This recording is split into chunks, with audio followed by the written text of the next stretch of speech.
So let's start the Young Dementia Network webinar. Welcome everybody. I'm Tessa Guttridge. I'm chair of the network. This is the 6th of our series of webinars that addresses the different issues relevant to the diagnosis of the diagnosis experience really of people with young onset dementia and their families. And it's the second where we're focusing on different service models. And today we're featuring the nurse-led service from Northamptonshire. I'm very pleased to be doing that. Pleased to welcome Jenny Kerti, who's the nurse manager, the community psychiatric nurses Emma Sharp and Nina Picton, hope I've got that right, and occupational therapist Francis Hooper. Just to let you know, everybody who's attending, you're not on mic and not on video, but do make free with the chat function, of course. And we've allocated a good chunk of time for question and answers. So I will pop again on at 1:15. So in the meantime, do put your questions in the Q&A function. That's easier for us to find it there. But in the meantime, also, let's start where we what is really the heart of what we do, which is with people with young onset dementia and family members. And to start this webinar in particular, we're looking at a lovely film created by the Northants team in conversation with those who use the service. So, Catherine, would you like to?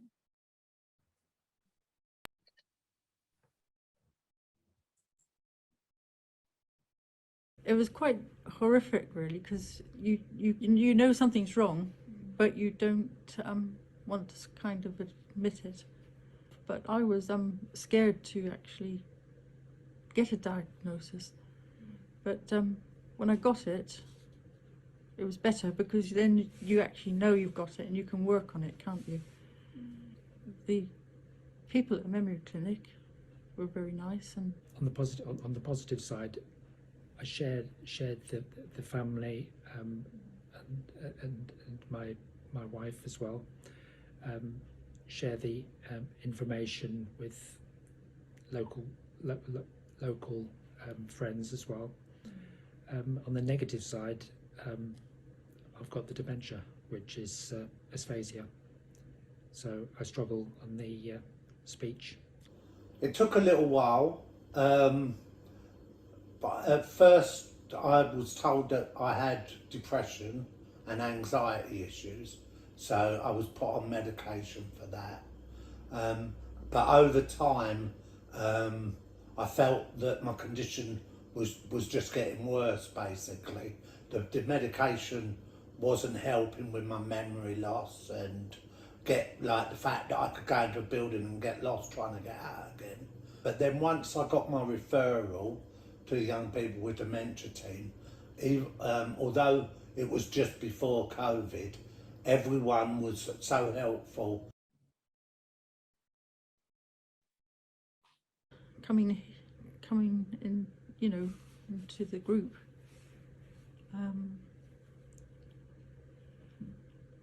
That's been really good because you're with people with the same problem.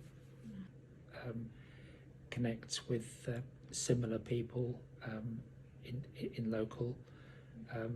The support is supporting on finance, on emotion. I prefer the face-to-face rather than Zooms. Over the last 12 months, we've got the rounders. We've got the Christmas party as well, and several walks in static legs as well. So yeah, that's helpful. I think after the diagnosis, being able to be part of the young people with dementia team and having the facilities there, and meeting other people, the opportunity to meet other people, albeit in the beginning online, but that gave me an opportunity to see other people and how it affects us. And many of those people I'm still in contact with now. I see them at other meetings and groups, and it's like we're a community together.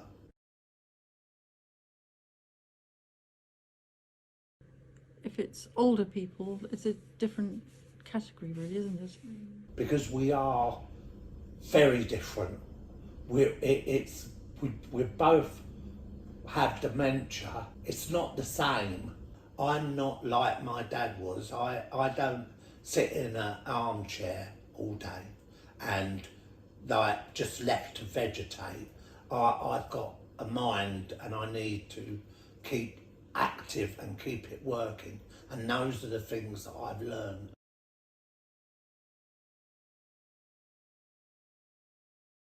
Process of someone becoming poorly and you don't know quite why, and not being taken seriously by various people, GPs, neurologists telling you, oh, it's just depression. And then to cope with the diagnosis that it is dementia, and then on top of that to be told, you know, you are now assigned to a memory clinic, to an older person's clinic.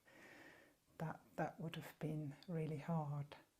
So to actually be assigned to a young person's team kind of meant we could still keep a little bit of our identity as a family with children rather than retirees who, you know, their needs are equally important, obviously, but they're just in a different phase of life.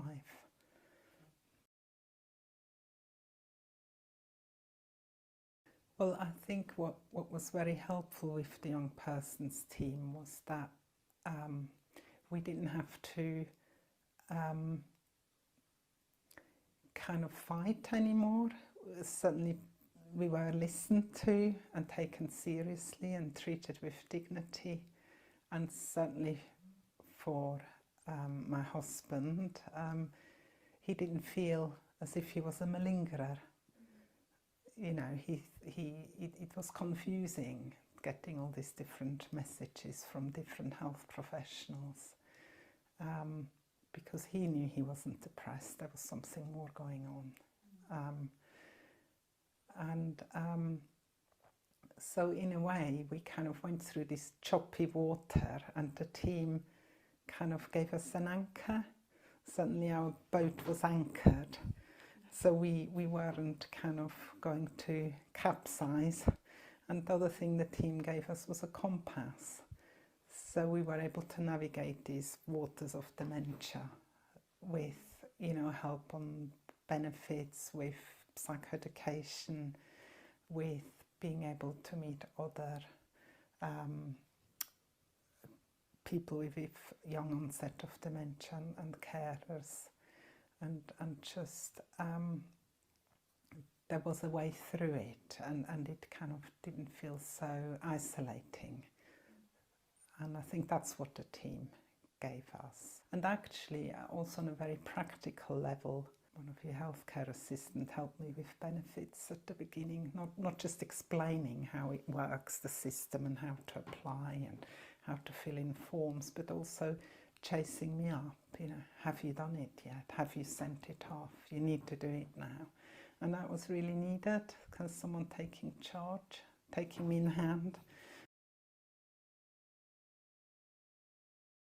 I think my husband found them very helpful, the brief interventions, psychiatrics, meeting other people, meeting peers, and certainly any brain illnesses, whether it's dementia, learning disabilities, serious mental health illnesses, they're stigmatized by society. You're othered.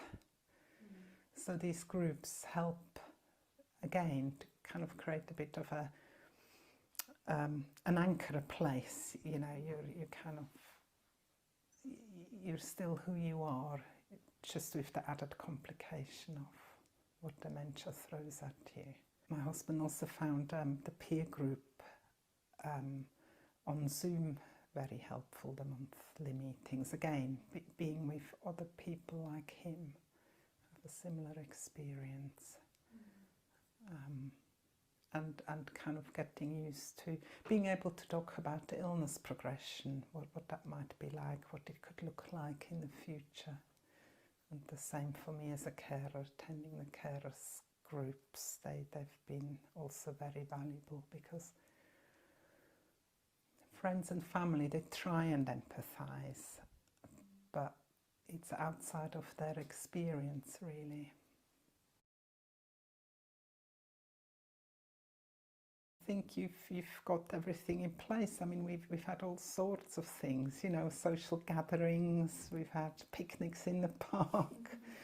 My children had some psychology input, although I'll guess that is the one thing. I think there could be more for children, because 10 sessions isn't enough, really.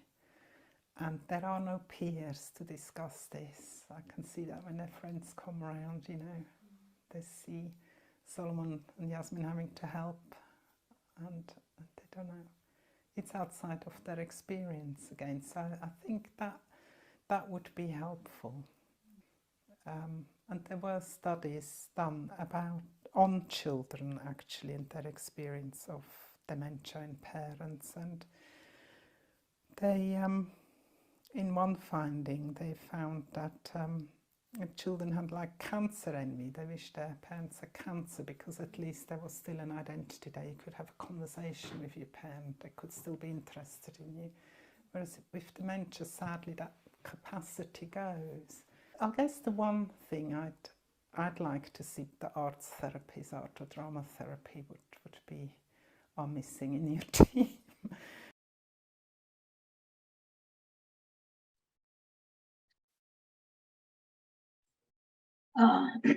Thank you so much. The value of being able to connect with a young onset service and dedicated professionals with expertise is huge, isn't it?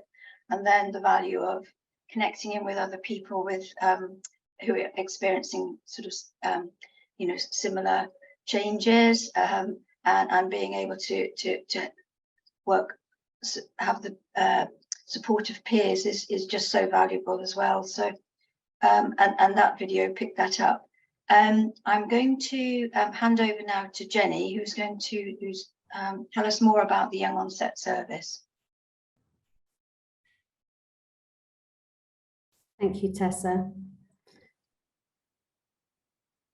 Thank you all for attending, and I'd like to thank Tessa for this opportunity to talk about the model that we use in Northamptonshire with young people with dementia. A brief background about myself. I qualified in 1999 as a CPN. I qualified from Northampton College and I moved to Huntington to work. I moved back to Northamptonshire in 2003. I completed my Masters in Dementia Studies at Bradford University. I continued, because I worked with older people at Huntington, I continued working with older people in Northamptonshire until 2010, when I became manager of the young people's team with dementia.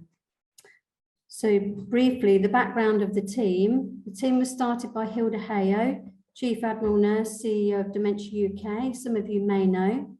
She started it in 2004 with herself and a social worker. Later on, there was another CPN that joined them. So Hilda gave me the opportunity to take over as manager of the team, which was a steep learning curve, and following in Hilda's footsteps made it slightly more difficult, but a privilege. The operational policy that Hilda devised is one that we still use. It's been updated, but the ethos of the team remains. It's a needs-led service, not an age-led service. And that's how we continue to work now. So could I have the next slide, please? So basically, this is who we are. There's 3 nurses in the team.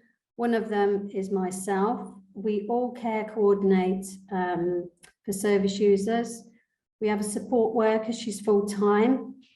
They will introduce themselves later, sorry. And we have an occupational therapist, she's full-time. We have a neuropsychologist and assistant psychologist, they do part-time. So we cover the whole of Northamptonshire, which is quite a big county. We provide a memory assessment service for people under the age of 65.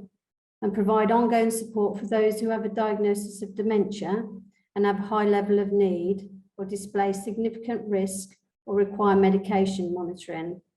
So basically, that means we work with people under the age of 65. We don't necessarily discharge them to the older people's team when they become 65. As I've said, it's a needs-led service. So if there's a need to remain with our team, that's what we do. We also do not diagnose everyone that we have on our cases. We get people from London, from Oxford, from other counties. So next slide, please. So this is the area that we cover. We cover the whole of Northamptonshire. So as you can see, that's 757,181. Which was taken from the census 2021. Previous census that was done in 2011, I think there's an increase of approximately 65,000 people during that time. So we cover a large geographical area. We do an awful lot of travelling because we try to see people at home. Okay, so the next slide, please. So of the estimated 944,000 people living with dementia in the UK, there are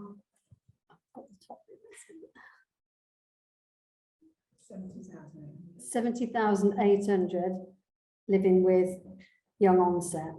It's widely accepted, however, that dementia in young people may be higher than this figure due to differences in the way that data on older and young people is collected. Next slide, please. So basically, these are the services that we offer. We're a specialist community-wide team with the skill and expertise to provide a timely, accurate and sensitive diagnosis. And as we all know, it's important to diagnose people as timely as we can, but we also have to be aware that sometimes it takes longer, which can be difficult for people. We are a nurse-led team. We do liaise with a consultant who does our medications. But basically, we remain as a nurse-led team. We're patient-centred and recovery-orientated, and that's the model that we use.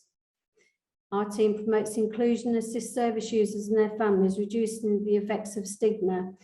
Basically, you can read that what's written on there, but the ethos is the team, as I've said, is to promote services that keep people at home as long as possible.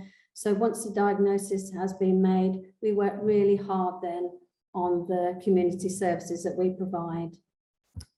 So next slide, please. Hi, my name is Nina. I'm one of the community psychiatric nurses within the team. So I'm going to talk through some of the next slides. As you can see here, some of the aims of the younger people dementia team, they're outlined here, but I think it's really important to say that when we provide a diagnosis, our aim is for people to live well with dementia. That is our number one thing, and to support those around them as well, because it is changing, it is life changing. So we want people to still live a fulfilling life. If they're still working, we want to help support them within that environment as well. So we really do try and like Jenny said, tailor it as a needs-specific service.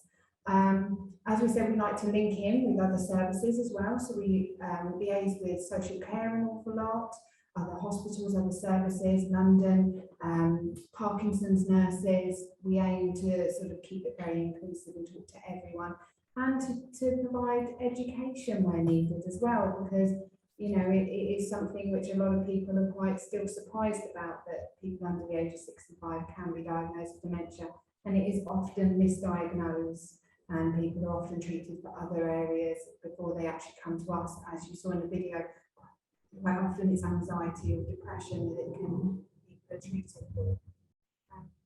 Next slide, please. So we just wanted to get some data together, really, just to show you sort of how many referrals we get. So in 2022, we had 304 referrals, and out of those 304, we diagnosed 16.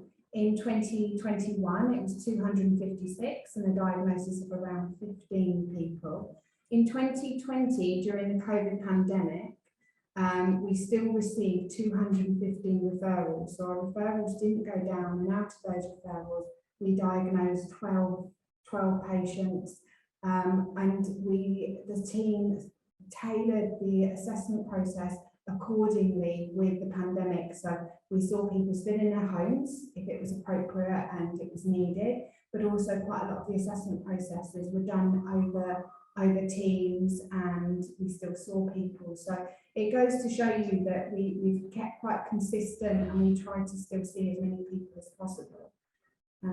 Next slide, please.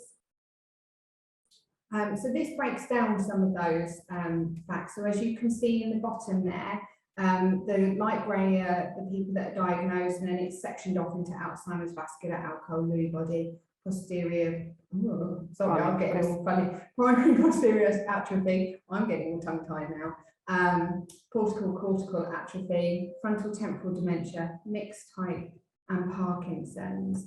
Up to the end of March in 2023, this year, we have so far diagnosed 10 patients, 4 with Alzheimer's, 1 with mixed type dementia, 1 with familiar Alzheimer's, which is a less common and more genetic type, 1 with vascular, and 2 with frontal temporal dementia. So it just breaks it down a little bit to show for us as well, really. Next slide, please. So this is how people can access our services. So anybody that is registered with a Northamptonshire GP. So as Jenny's already said, that's quite a large variety of people that we can see. Quite often before they come to see to us, we do ask the GPs to ensure that any reversible causes are ruled out, such as if they're diabetic, their blood sugar levels are well maintained and that they're not experiencing any problems with them, that they've ruled out the chance of any infection. And we also ask for certain blood results as well. So for example, folate levels, thyroid, these can all cause cognitive impairment.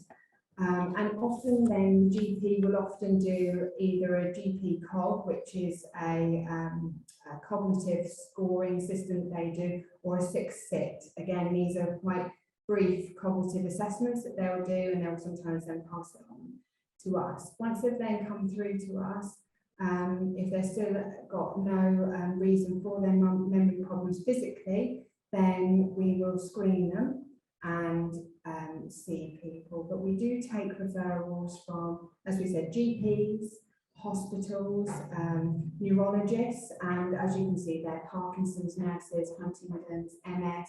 We have quite good relationships with them all, so that if there's any concerns, that they know they can refer on to us. Next slide, please. So our assessment process. So we often say to people that our assessments can take up to 1.5 hours to 2 hours, which is a long time, and we do appreciate that, but we try to do as comprehensive assessment initially. We always go in twos where possible. That's also for safety reasons, but it can also be really beneficial because if we ask often for somebody to be there that can support the person that we're seeing, and this also helps us sometimes not divide and conquer, that's the wrong word, but sometimes we can divide and speak to the person's family member or friend or carer and get a bit more collateral history that they're worried to say in front of somebody for fear of upsetting them, because collateral history is very important. We need as much collateral history as we can get. We go through and we ask obviously with the patient about what experiences they're having, what problems they're having, how long they've noticed this for. We ask about their social and their personal history. One thing is I love to know, I'm a little bit nosy, so I love finding out about people, but it also helps us look at long-term memory. And it's very important to understand how somebody's education is, what jobs they've done, the family situation, all of this. We look at medical history and the impacts that can have on. We also look at their activities of daily living and their functioning levels as well, and if there's any changes within that, along with if they use alcohol and how much, and their drug history, and any other sort of psychiatric history that they might have had, and how they are in themselves with their mood, how their appetite is, how their sleep is, because that's very important and can all impact on us cognitively. We also then do a cognitive assessment exam called the Addenbrooke's, the ACE3 we use. This is quite a good screening tool for us to use, and it helps us just sort of have a look and see. If after that we still feel that there are some changes and there's some worries and concerns, then we will then maybe sometimes at the end, if we sort of think there might be some physical causes to it, or that there could be to do with mood, then we might say to somebody, look, can we see if we can address these with your GP, or signposting on how these can be addressed, and then we might see people in 6 months' time. Sometimes we're not quite sure. We can ask our neuropsychologists to complete further assessments, and this can include some more executive functioning tests that they do, and look more into different parts, that they do more in-depth cognitive assessments. It's probably the best. I could use all the names of them, but they're more in-depth. We might ask for an MRI scan as well, which is a scan of the brain to help us look. It's more in-depth as well. And if there are changes with their functional ability, then we'll ask Francis, our OT, to go out and complete functional assessments. And then once that's all back, then we can have a look at the whole picture of it together. But I think, you know, we do get referrals, like I said, from all over. We see people mainly in their own homes, but we do see people in care homes, GP surgeries, prisons, general hospitals, where it's most appropriate, really. Yeah, next slide, please. Okay, so my name is Frances Hooper, and I'm the occupational therapist within the team. And I'm just going to talk through a little bit now about what happens once we've given somebody a diagnosis. So for all these things that Nina's just talked through, it just really emphasises that it is quite an in-depth process. It's often making a balance between a timely diagnosis, because people can wait some time, but also getting it right. So once we've done all those elements, we will go out to the person and their family individually and give the diagnosis. And often we try not to go into too much detail about it. I think that in itself is a lot to take on. Sometimes it's not a surprise, but sometimes it is. So that has to be dealt with very sensitively. And we also try to have an element of continuity with that. So one of the two people at least who have done the initial assessment would do that. And then we would do another follow-up visit fairly soon afterwards, to then, once people have had a bit of time to process, to discuss follow-up support. So we'll give information around the diagnosis. As I'm sure a lot of you might be aware, the diagnosis for younger people might more often be the rarer types of dementia, so people might not be so familiar. We give reading material, and sometimes where appropriate, direct to other services such as rare dementia support for specific follow-up as well. If it's appropriate to consider medication, that will be discussed quite early on. And as Jenny said earlier, we've got a consultant that we liaise with who prescribes that. So we will deliver the first 3 months prescription. So that will allow to monitor for any side effects. And then if the person wants to continue after that time, we will contact the GP and they'll ask them to continue prescribing it under what's called the shared care protocol. We also quite early on discuss things like benefits. Obviously, as you again might be familiar, some people may still be working, or certainly family members might be, but others might have had to give up work already.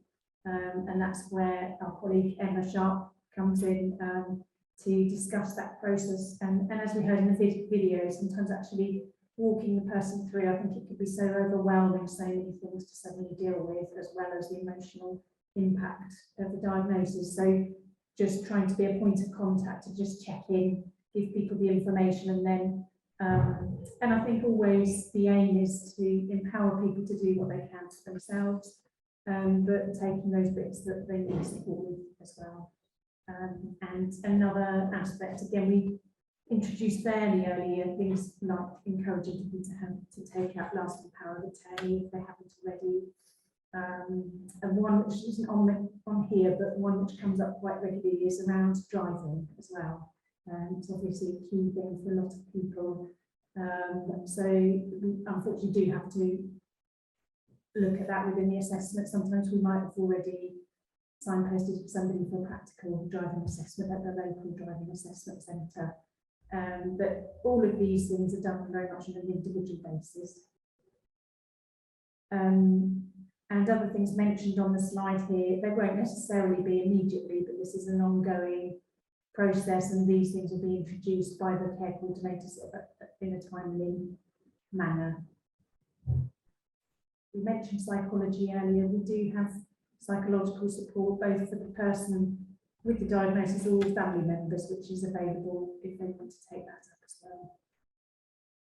And as Nina said, and I think we all live by this, it very much focused around trying to support people to live well with dementia. And some of that includes the groups. If you could have the next slide, please, that just outlines. Just give you a moment just to digest some of that. This is one of two, several.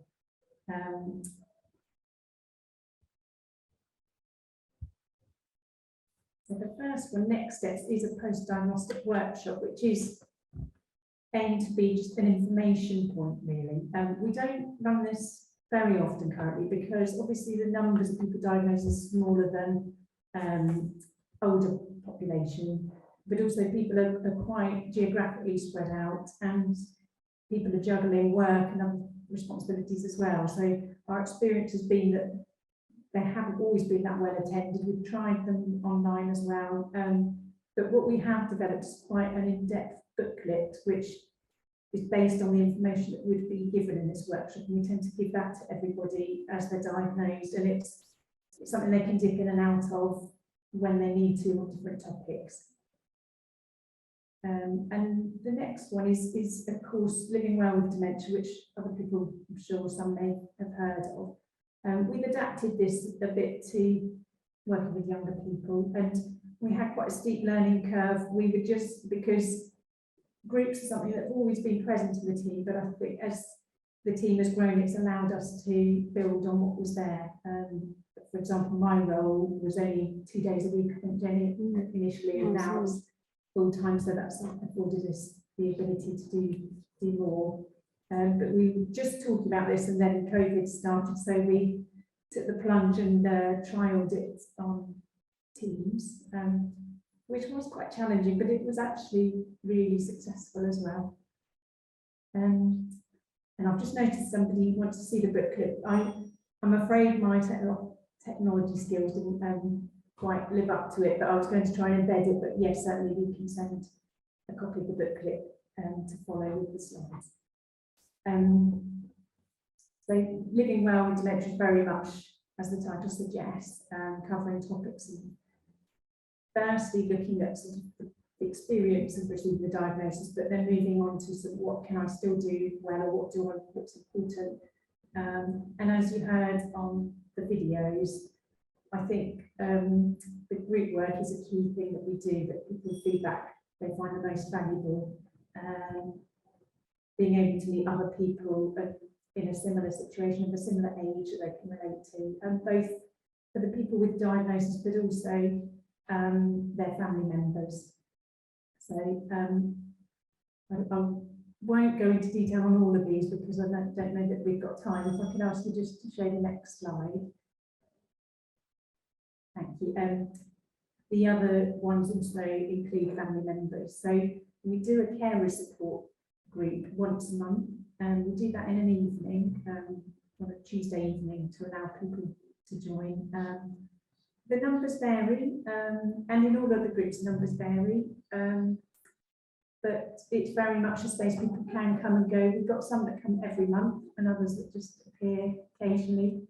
Some people certainly say that they prefer to meet face to face, but for others, it's more achievable to not have to find somebody to be with their loved one, or to to navigate travelling somewhere for a group. So that was one of the benefits, and we'd certainly never envisaged doing any online groups before the pandemic, but actually something that we've been able to offer more by doing that.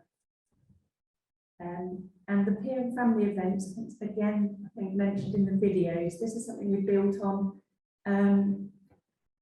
I think wherever we can, we try and link people with the voluntary sector and local community facilities, and we've got some good things that have really started in the county, where these dementia hubs have been set up, and they specifically, there's at least one at the moment of a memory hub that people can go to weekly, because I think one of the bits of feedback we have is they're great, but we don't want them to stop. But obviously, when we're continuing to diagnose people, we can't. We don't have the resources to have groups that are like that. So we link in with the voluntary sector, providing these more ongoing things, but there's still limits to what's available for younger people. So we're trying to arrange several social events over the year, and really with the aim that that will introduce people to then build their own support networks in their locality, and that's been really successful. We've got a link with a local wellbeing worker at Islamic Lakes, local lake, set up a walk and time at the cafe there, and then people have continued to swap numbers or stayed on later to meet with each other. So that's something that we hope to continue to build on. The next slide, please. We've also developed a service user involvement group. So the booklet that I mentioned, Next Steps, we actually shared with this group. It's a small group, but open to anyone of people with a diagnosis, and also we're hoping to get some family and carer involvement too.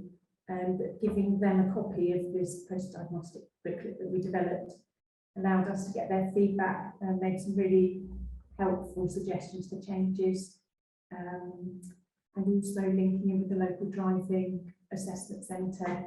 That was quite a stressful process for some people, and there were some things that we learned, so we were able to have those discussions with the group and take that back, which they really took on board. They developed things on their website, they put out video of what to expect, so that's something we want to continue with and build on really. Next slide, please. We can all chip on in with this one. So these are sort of projects that we're involved in, and some have just started, or some are a bit more established. Some are things we still need to try and work on. So a YPD choir, Emma, who isn't here, Emma Green, community psychiatric nurse, and we said a few times we want to set up a choir, so we've got to try and move forward with that one. But certainly when we had a Christmas get together and sang some carols and things, that was quite a big interest. And I think we've all probably seen in the media on the BBC sort of the success of things such as choirs and bringing people together. And Jenny's been involved in a local project looking at police training and developing that. I think one of the reasons for this was we've had some experiences with the local police and their knowledge of obviously younger people with dementia, as I think Nina said earlier, was quite limited. But I found we've got the liaison now, so if we do have problems with people driving or we're concerned, because sometimes people can be targeted if they're vulnerable, we have got the link to the police, and we're developing that. We're hoping that's going to continue as well and put some training in place for them. So we have done teaching at the local university on the dementia module, myself and Emma Green, a while ago. Also, I'm liaising with Professor Jackie Parks. We're doing research, which is ongoing. And there's lots of things that we've got ongoing. And one of the good things about our service as well is, if we don't know something or if we don't have the answers to things, we reach out to all the experts. So we work with UCLH, University College Hospital London, we work with Oxford, we work with dementia nurses, Admiral nurses. We work with a wide network of other professionals,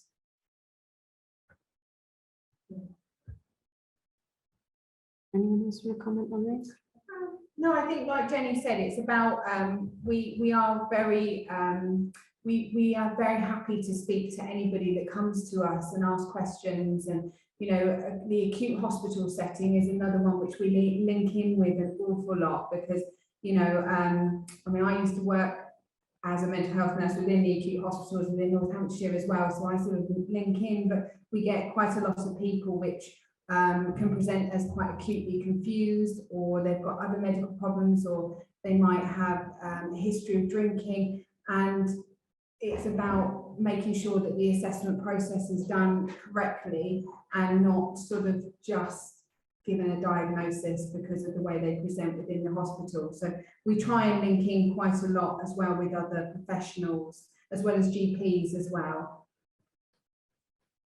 Yeah, and the other one that's mentioned on there is something I've been involved in called Positive Approach to Care, which is a specific dementia training developed by an occupational therapist in the USA, Picton, which introduces a hand-under-hand approach to support people physically to do things, but in a way of empowering them to maintain their skills, and some experiential elements for people to better understand how to work to what's retained and what people are still able to do. So that's something that a number of us in the trust have been trained in, and we're delivering that training within our trust. But the next step is hopefully to also offer that within our own service, particularly to maybe carers and family members as another approach. And beyond that, in settings such as care homes, to really just support people. People quite often will contact us later down the line for ideas about how to support people, or things labelled as challenging behaviour. It could be down to sort of approaches. So that's something we hope to build on in the future. And just to hand over to Emma Sharp, she's our community support worker. So she'd just like to talk about some of the things that she actually does. Sorry. So I work alongside the nurses. So once a diagnosis has been made, I offer the support with not only the financial side, but often helping the family as well. Socialisation is quite important with any sort of dementia, but more so with young onset dementia. People can often feel isolated. To support them, I integrate, I allow them to join in groups, not necessarily always dementia-led groups. Some of the health walks we've mentioned about before are generally people that just need some socialising, because there can be some anxiety explaining to people that they have young onset on dementia, with it being not reliably known. And I facilitate as well, joining in with singing groups, choirs. We've organised, as mentioned by some of our service users, the Christmas party and the picnic in the park seem to be quite popular, again, because that allows them to make their own social groups and network along people that also do have the same diagnosis as well. Okay, thank you. I think that's it from us. Is there any questions?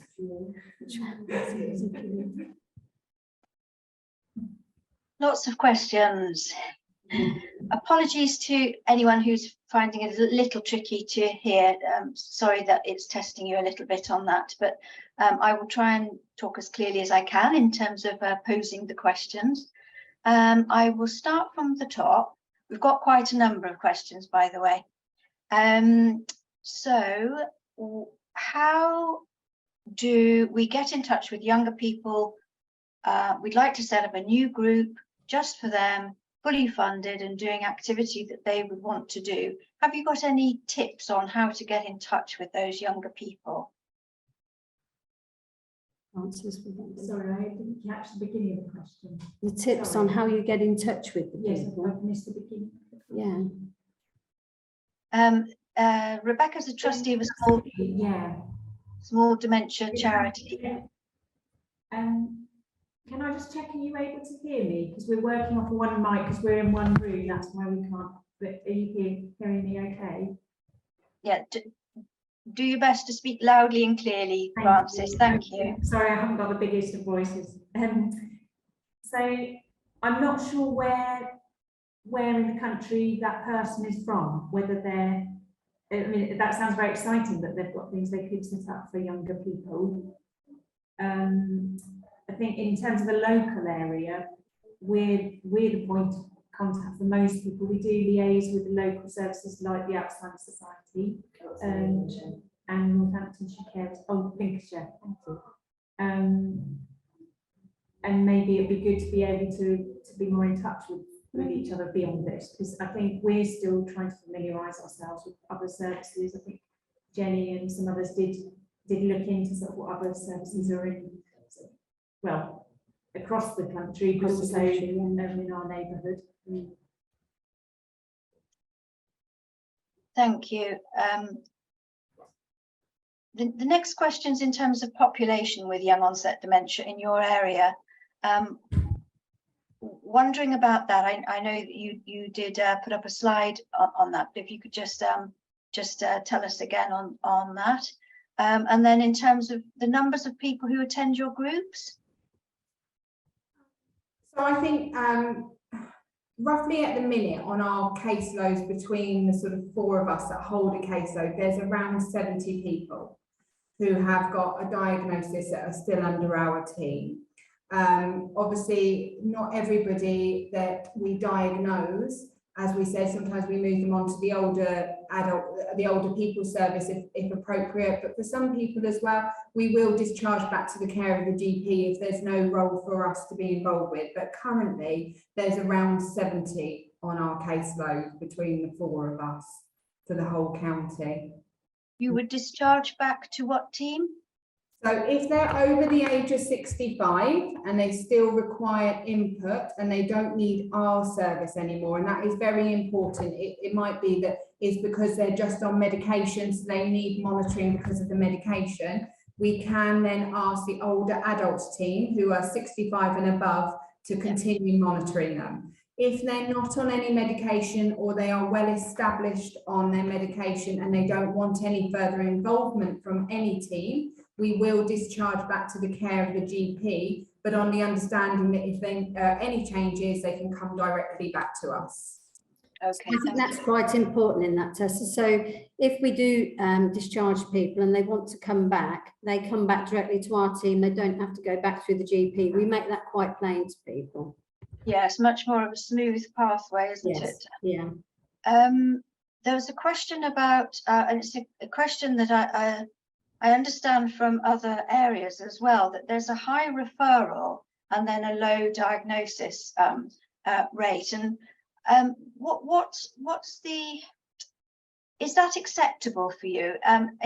Do you feel that you want to see those people?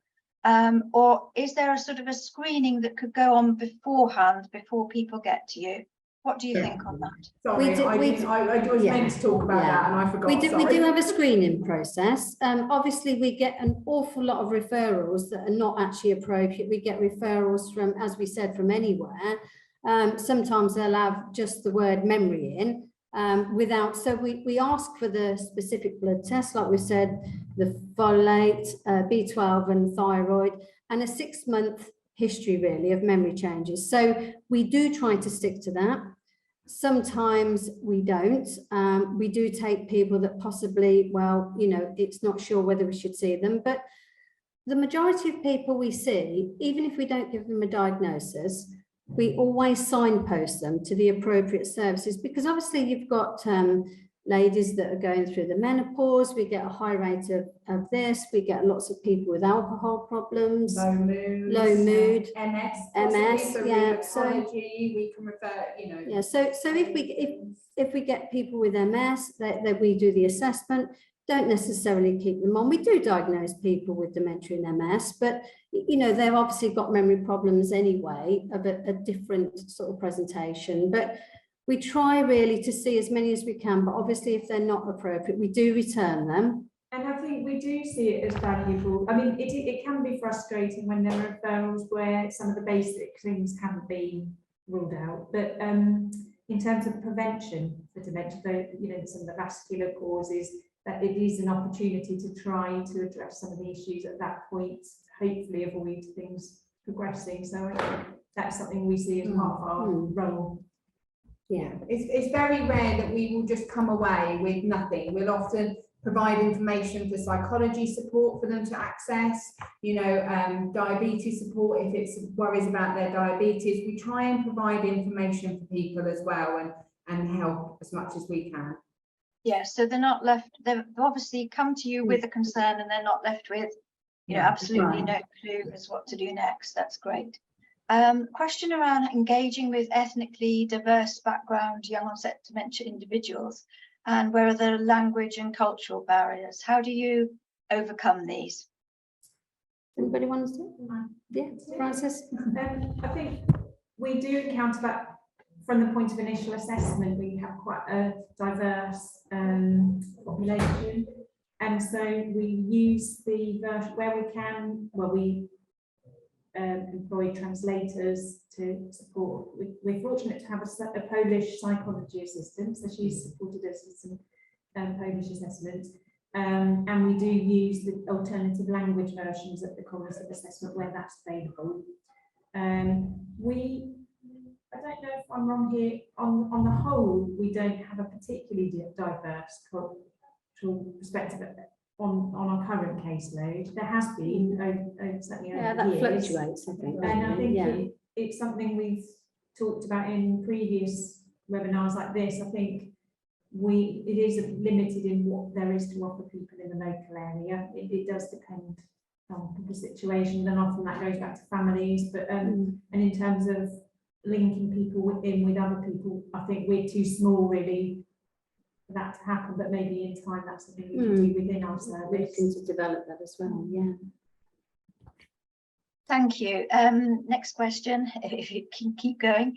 In terms of post-diagnosis, do you have bespoke respite care facilities for younger people with dementia if needed? No, unfortunately not.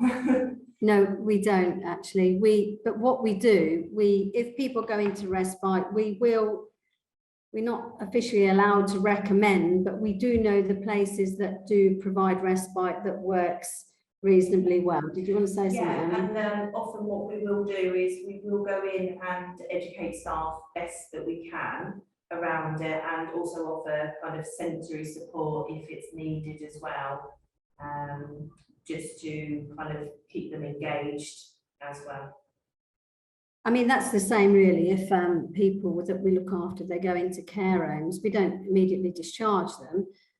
We ensure that, you know, the staff really fully understand, because obviously if you've got people with like familial type Alzheimer's and that, it's a slightly different presentation than a person with a normal presentation of an Alzheimer's. So there's lots of changes. So we do link in very closely with a lot of the care homes, which can be quite a lot of work at times. And with the social workers, don't we, as well? We're quite involved when if that's required. We do spend time with the social workers as well to sort of suggest. This is a quick one. Do you have a waiting list, and if so, how long is it? We do have a waiting list, but luckily enough, because we worked as a team, and I'm very proud of the team that I work with, because, you know, there was a lot of teams that actually stopped working. The team I work with didn't. We all had the same idea, you know, that progressive illnesses, they don't stop being progressive because we've got a pandemic. So we did continue with this. So we didn't have such a big waiting list. I think we occasionally, I think it's over an 18-week wait, we get a sort of a memo to say if we're over 18 weeks waiting, and we get the odd 2 or 3, and that's because we give them appointments, they cancel or they're not there or that. I mean, we went to see someone the other week, they'd forgot 3 appointments, but we still continue to see them. So we rarely go over 18 weeks. Currently, we're booking to see people who were referred maybe in April, so perhaps back to 8 weeks. Yeah. And if we do quite regularly get people contacting us saying, can they be seen more urgently? And we do try to accommodate that or have a cancellation system. And we do if we've already seen somebody before, we'll tend to give them priority if it looks like there is something progressive happening. Thank you. We've got an attendee who didn't quite catch the training that you've all been on, that was from the United States. What was it called? It's positive approach to care. Positive approach to care. There's a lot of YouTube videos if you look for Keep Us Know. Is that something that we could add a link to in the follow-up email? Yes. And how might we add information about the booklet that you mentioned? Several people have said they would really love to see that. Francis will send that. Fantastic. We'll send the link. Yes. Yeah. Perfect. And also, how do or who would attendees get in touch with if they wanted to know more and have an informal chat with you? You can get in touch with any of us, but I'm quite happy for people to get in touch with me. That's lovely. Okay, great stuff. Can I continue? Yeah, we've got a couple more minutes. Have you got energy for a couple more questions? Okay, thank you. Do you continue to work with people with alcohol-related dementia who continue to drink? So there might be two parts of that. Well, we do. I mean, it just depends really, because obviously people with alcohol-related memory problems, we give the diagnosis, and then if they've got a package of care or something, we will discharge back, but they do tend to come back as well. We do try to point them to S2S. Local substance. Yes, sorry, yes, that's the local substance services. We start them on thiamine and vitamins. We try hard to work with them, but it's not ever so successful at times, is it really? We can't stop people drinking, but we can only educate them, and that's what we tend to, as a team, we educate them that the risks, the precursors to the dementia and everything else. So, yes. No, I think that's fair, isn't it? And you know, even if they've not been given a diagnosis of an alcohol-related dementia, to complete an accurate cognitive assessment, if they're still drinking, is obviously very difficult. So it's not that we won't see people, but we do make it very clear to people that really, as NICE guidelines say, you know, it's not really a true representation, because quite often it's not a progressive. They might just cause damage, but if they stop drinking and live a good and balanced lifestyle and take the right vitamins, it doesn't mean that it will necessarily progress in nature. Not always, but so like Jen said, it's very much about education. Right, okay. This is a very quick one. Is positive approach to care the same or similar to positive behaviour support? Just a yes or no? No. No. No, okay. So you need to look up both. What support do you, I'll make this the last one, I think. What support do you have for rare dementia, people experiencing rare dementias? Well, we have got people with rare dementias. When we've got the familial types, we work with University College Hospital. So we work in conjunction with them. So obviously they do research, so we link straight with them. Professor Fox, lots of contact with them. We also signpost them to the rare dementias support groups. Yeah, so I mean, people, I think even with the rarer dementias, there's still quite a lot within the content of the groups we do that they can relate to, and they will meet up at times with the same diagnosis. Some people do register themselves with the rare dementia network so that they can attend the specific conferences, and also amongst the team, we've recently started to attend those ourselves, which has really helped. Certainly myself, I've found that really valuable with other things to suggest to people. So I think it's a constant learning process and constantly being updated with learning from people out there. And I think that's a good point. So obviously recently we've diagnosed a gentleman with Lewy body. His wife wanted more psychological support, so that came from the Admiral nurses, Rachel. So she's been providing support, which is specialist. That's what they do all the time. So that's really helpful for us. So what we don't know, we signpost out. Yes, lovely. Thank you so much. We need to finish there. Thank you very much indeed for the presentation, the wonderful video at the beginning, and and also your answers to quite a number of questions. We didn't cover everything, but we covered really quite a few. Thank you very much to all attendees. Much appreciated. The follow-up email will have all sorts in it, but what it won't have, but including the link to this webinar, but what it won't have is news about the next webinar, because that we'll have a little break, and then we'll come back in October with a new series of young onset dementia webinars. In the meantime, you will have we're just being asked about the slides, so you will have the presentation, you will have the link to the whole recording as well. So you'll get everything, and you'll get the link to the booklet and anything else that we can offer that's of use to you. Meanwhile, thank you for battling through a little bit of technical difficulty, and I hope attendees were managing to hear for the most part, but thank you very much for your time, everybody, and we'll close the webinar there. Thank you. Thank you. Thanks very much. Thank you.